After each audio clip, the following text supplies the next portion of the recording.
years ago, I told this story, and I'm going to share it again because it's a favorite of mine. Because it speaks to exactly what we're talking about today. Exactly. How many of you have heard my fish story? Okay, only 4 of them. That's okay. That's all right. But that's good because I haven't told it for about, I'm going to say 10 years. So thank you for remembering it, the 4 of you. Okay, there you go. All right. So basically, here's what happened. In 1984, my husband was 45 years old and bored. He had been married very, very young, had children very young, was responsible very young, had to go to work every day, 8 to 5, work overtime, in the garage, in the drawing, and he was just fed up. And he said, I am at an age where if I don't move and do something now, it'll be too late. And I think we probably might have called that a midnight crisis in the back behind our hands, but we didn't say that out loud. But that's what really he was going through, and I don't blame him. He had been super responsible all his life. And so he said, I want to do something. Well, I'm thinking maybe he'll change companies or something, some simple little thing, right? No. We lived in Oregon all of our life, grew up about a mile from each other, and I'm thinking he just wants to do something funner. So next thing I know, he comes home and he says, Ron Bean, a friend of ours, he said he's moved up to Fairbanks, Alaska, and he needs some bankers up there. And I'm like, up where? Fairbanks, so what are we going to go up there for? But I knew it was important to him. And I knew that it meant the world to him. And, honestly, I've been a self-employed business owner all my life. I've done some crazy things, but I didn't make a lot of money. But I did some crazy things, and he always supported me. And I felt that he deserved my support. So I said, okay. We went up there. He loved it. I hated it. I said, okay, I'll go for 1 year. So we found a house, and he went up there and started working, and I went back, sold our home, and packed it all up, and got it up and got it all ready to go. He was there in April. I got there on the 4th of July. I'm telling you the truth. There was a freak snowstorm on the 4th of July. I'm driving into Fairbanks, Alaska, and it's snowing on the 4th of July. And I said, what have I done? And so I was pretty down about that. Now that snow was gone by the next day, but honestly, I was just devastated. I left my family, I left everything that meant a lot to me, and here I am in Fairbanks, Alaska, and snowing on the 4th of July. So my husband's president of his bank. He got a very high position in the bank. It was just a dream job for him. So the president of the bank felt really bad for me because he knew I was pretty down about the whole thing. So he says to my husband, I'm going to take you and your wife fishing on Saturday. Now my husband had been up there months. He had his fishing stuff, and he went fishing a lot. But he thought if I could see the beauty of Alaska, that I would fall in love with it. That was a man's thinking, you can kind of tell. Anyway, I was much better off if they'd have moved the Nordstrom stores in there, but I'll go with the fish, okay? So I get up there, and now mind you, I just moved here. I got this whole garage filled with boxes up to the ceiling. I don't know where the fishing pole is. So my husband says to me, you've got to find this before Saturday morning. So we're leaving at 4 o'clock in the morning. So I forgot. What can I say? So I through the day, through the week, he reminded me, did you get the fishing pole? Look for it. I'll try to look for it today. And so Friday comes, and he says, do you have the fishing gear? I said, no, I haven't had a look for it. I'll try to look for it today. So I got busy, and how you do, had a lot of things going on. And about noon, I realized I haven't looked for the fishing poles yet. And I'm going to be in trouble. And so I said, well, you know what? I think I remembered seeing this little store down the way that was like a grocery store and sporting goods and stuff all together. Okay? You know how you've been to a lake cabin, you see those places. And so I drove down there. And I said to the proprietor, I need a fishing pole and some fishing gear. And he said, well, I think there's something in the back there.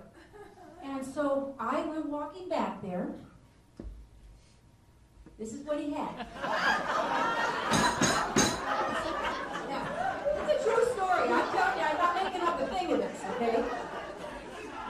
For $9.99, I got the rod, the reel, the hooks, a bobber, the whole thing. It was a whole thing, one little plastic thing.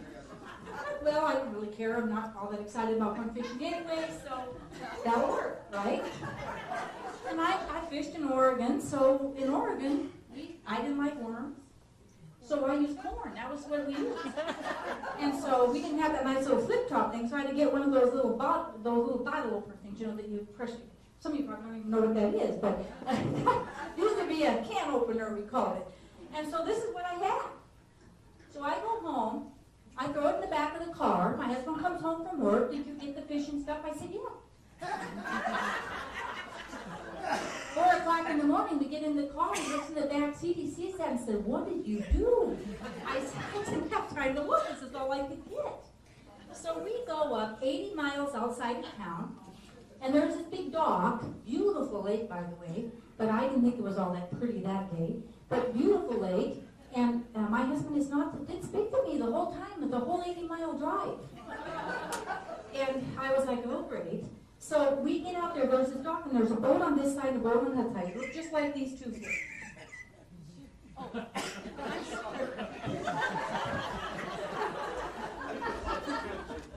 Were you on this trip? My husband is furious with me. I have not unpackaged Mickey Mouse yet. So everything is, because I didn't have anything to put all the stuff in. So I waited till I got the boat.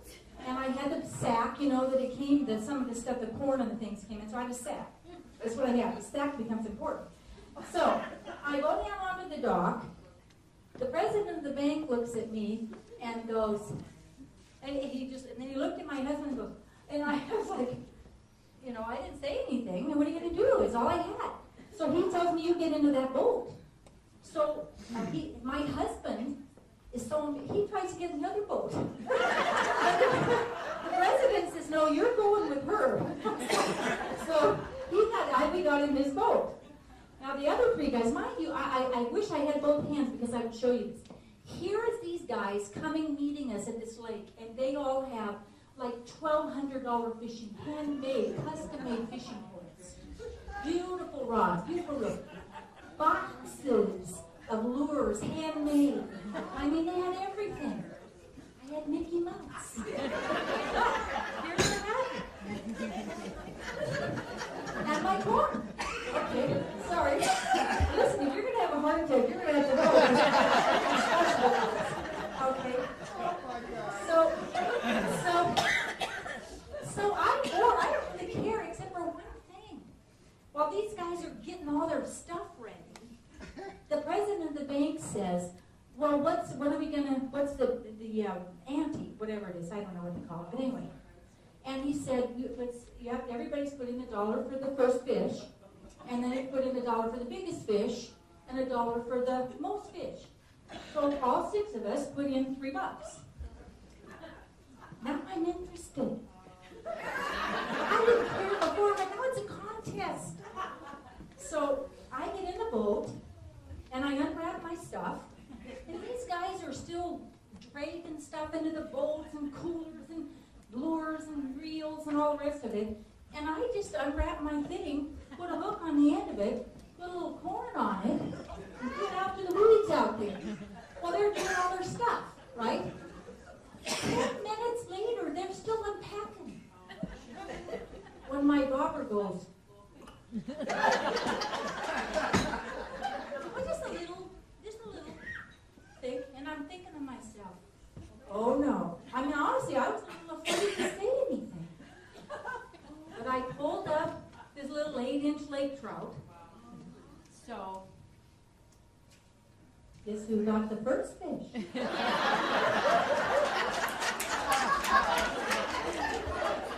they're mad. Nobody will talk to me. All of a sudden, the whole trip that was designed to make me feel better, everybody's mad at me. So what do? They all hurry into their boats now, and I start to put some more corn onto my thing. And so what do? They turn the engine full on so that when I put my hook and stuff in the water there, the bobber's just flying around and go down in the water. They don't want my pole in the water, okay? So I said, okay, fine. So I just kind of held it there and we'd skip across the water until we got across where we were going. And now, of course, I'm ready to go.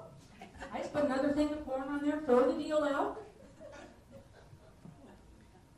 The guys are like 15 minutes to get their everything together and get their stuff on there. I caught another little fish while we were doing that, and it was bad. They won't even talk to me. So, I would say we probably had maybe 7 or 8 fish caught by this time, and I didn't tell you this, but I stuck mine in the plastic bag that I got from the little store there, so I didn't want anyone to know what I had.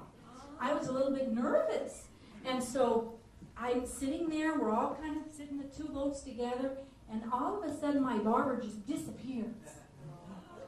And I'm like, I'm a Mickey Mouse, mind you, with an 8-pound test, and I'm in there with my hands. Now everyone else was helping everyone else. When they get a fish, some guy would come over there with a net and help get him in. Would anybody help me? No. Hoping I lost it. That's what they wanted. They just assumed I'd lose it. So I got my own net, scooped up. I had a 20-inch silver, which, by the way, turned out to be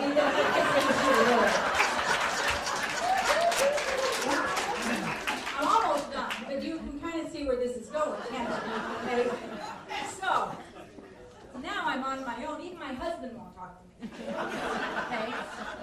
I just get out, I just keep putting corn. Oh, by the way, the guys come to me and said, what are you using?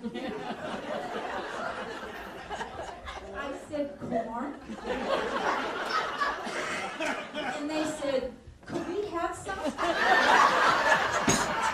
You know what I said? No. Oh! So, we fished for another couple of hours. I'm sticking fish in my little bag. I'm not saying a word to anybody. But when we went back into the dock, this was the most fish. Yeah. I tell you this because it has to do with this whole thing that we're talking about today. Number 1, I got all the money.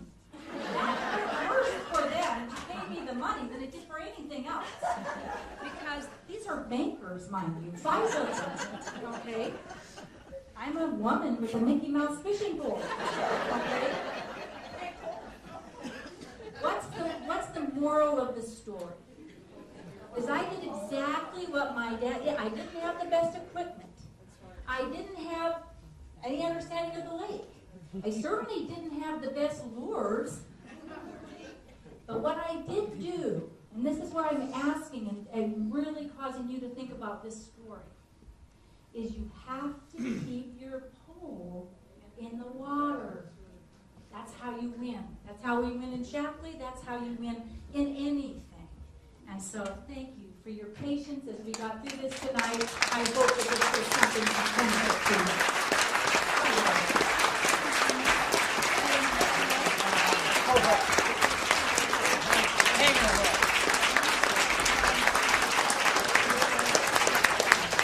Yeah, keep it up. Don't stop.